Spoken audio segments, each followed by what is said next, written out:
নাহমাদুহু ওয়া নুসাল্লি আলা রাসূলিহিল কারীম। আসসালামু আলাইকুম ওয়া রাহমাতুল্লাহি ওয়া বারাকাতুহু। প্রিয় ভাই ও বোনেরা, আজ রমাদানের ২৩তম দিন। আমরা এখন রমাদানের শেষ দশকে অবস্থান করছি।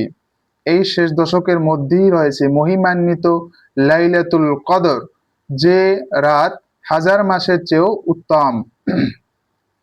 রাসূল সাল্লাল্লাহু আলাইহি ওয়াসাল্লাম বলেছেন, যে ব্যক্তি ঈমানের সাথে এবং সওয়াবের আশায় লাইলাতুল কদরের ইবাদত করবে, তার আগের সব গুনাহ মাফ করে দেওয়া হবে।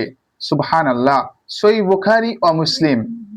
তাই আসুন আমরা এই মূল্যবান সময়ে বেশি বেশি নামাজ পড়ি, কোরআন তেলাওয়াত করি, ইস্তেগফার করি এবং আল্লাহর কাছে ক্ষমা চাই। আল্লাহ তাআলা যেন আমাদের সবাইকে লাইলাতুল কদরের ফজিলত পাওয়ার তৌফিক দান করেন। আমিন সুম্মা আমিন।